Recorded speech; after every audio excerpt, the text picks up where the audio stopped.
Hey, it's Cam, and welcome back to the vinyl narrative. Now, when I first started collecting vinyl, I made a lot of mistakes, and some of them cost me money, some of them cost me records, and some of them just taught me what not to do when collecting these incredible objects. So, in today's video, I want to share with you the top 5 mistakes I made when I started collecting vinyl, and hopefully this will be a cathartic video for me. But most importantly, hopefully you'll learn some lessons from my mistakes and hopefully save yourself some hassle as well. So let's get into them. The first mistake that I made was that I used to believe original pressings were like the holy grail of sound when it comes to vinyl. So I would hold out for first pressings and usually pay over the odds for them to get them, only to find out when I put them on my turntable, they just kind of sounded flat and dull and just not that exciting. And it took me a while to realise that actually, when it comes to audio fidelity, it's more about the source material and the mastering engineer and the pressing plant. They matter far more in the listening experience than what's kind of listed on the label. And I also found that even some kind of audiophile Japanese or German pressings, they could vary in quality. A lot of people used to kind of say buy Japanese vinyl because it's the best sounding vinyl, and that's not true, not in my mind, because they can vary in quality.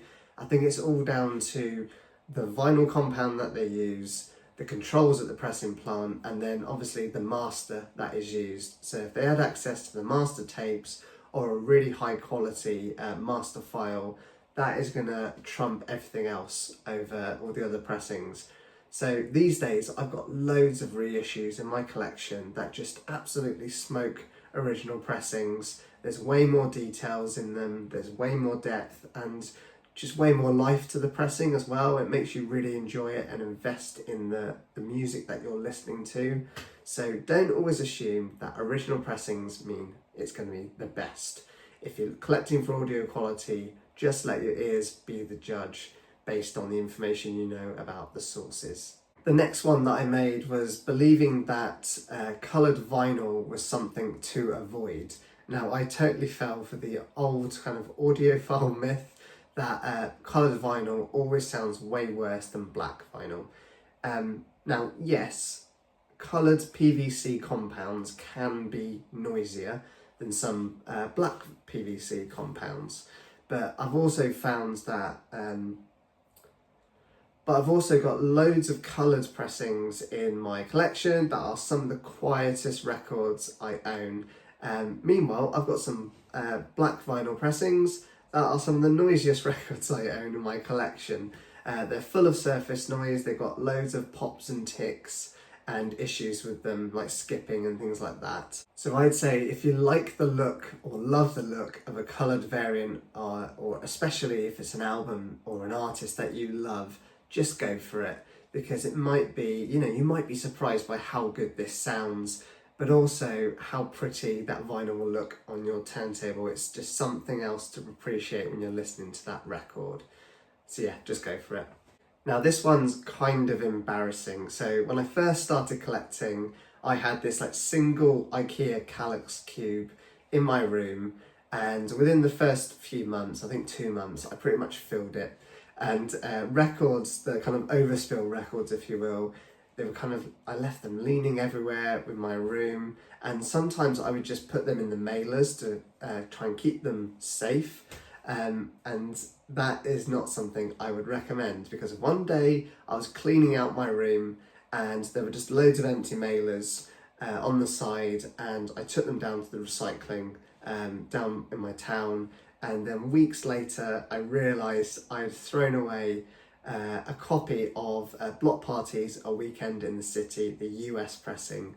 I'd left it in one of those mailers, and that is now gone forever, just like that. And then annoyingly, that pressing was also out of print. So I then had to look on the second-hand market and buy it again, which of course I did. This is a 2LP pressing, and it's a fantastic record. I had to buy it again at an inflated price compared to what I paid for it brand new. So lesson learned, plan your storage before your collection gets out of hand, And for God's sake, don't store them in record mailers. Put them in a shelf or somewhere that is going to be 100% safe. The fourth mistake that I made was prioritising quantity over quality. Now, when I first started collecting, I was kind of all over Reddit and various vinyl forums, which I try to stay away from these days just because some of them are a little bit toxic, and there's maybe a little bit too much arguing on there. So I stay away from them and just keep up to date with the news on vinyl releases.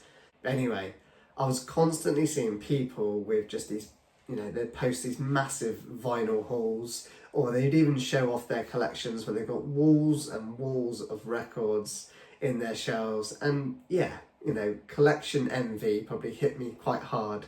So I started to go out to like various charity shops or thrift stores, as they're called in the US, sort of car boot sales, and I just started buying any records that I kind of recognised the cover, I recognised the artist, thinking I'm going to like that and it's going to bulk out my collection.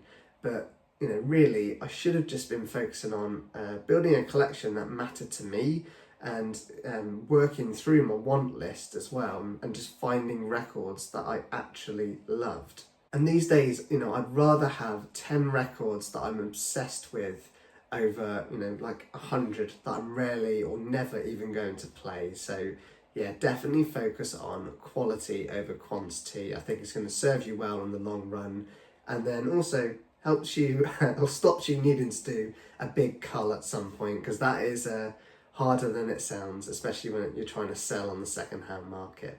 Now, this last one is a bit of a painful lesson that I learnt when I started collecting, because when I first started, I was just buying records before I'd even had a turntable, right?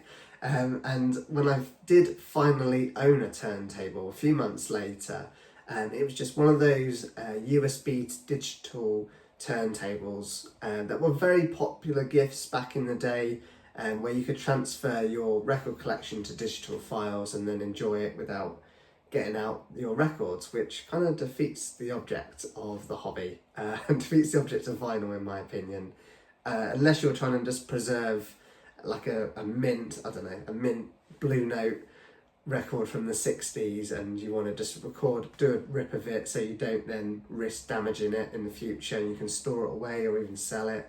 Fair enough, but for me it takes away the enjoyment of the hobby. Now, this turntable, it couldn't adjust the tracking force on the tone arm, and the motor speed was probably quite questionable as well, and I couldn't even replace the cartridge or the stylus. That's how kind of bare basic this turntable was, and my records definitely suffered for it. I ended up damaging quite a few records, and some of them were kind of rare, or just, they were quite expensive as well. And I noticed over time there was just this surface noise kind of creeping in each time I played it, and that naturally does happen over time, but not in the space of like a month or two. And then I put it down to the turntable. It just simply wasn't good enough for what I wanted. So my one point of advice to everyone, absolutely anyone who wants to start out collecting and listening to vinyl, is if you're going to be serious about collecting for the long term and you want to enjoy everything that vinyl has to offer you sonically, invest in a decent entry-level setup early on, and that could make the absolute difference for you about whether or not you even want to continue in this hobby. Not only are your records going to sound better on a decent setup, but you're also going to help protect them long term, especially if you set up that cartridge and your tracking force correctly. So yeah, there are 5 of the biggest mistakes I made when I started collecting vinyl, and hopefully you can dodge a few of those yourself if you're just starting out.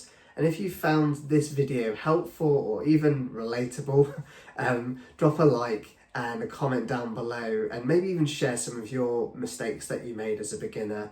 I'd love to hear them, because I think yours and my lessons that we learn in this hobby is really useful to share to people and get more people involved with this incredible hobby that we have. And if you're new here and you love hearing and talking about vinyl collecting and reissues and just vinyl in general, make sure you hit that subscribe button, and so you don't miss my next video. So thank you very much for watching, and take care.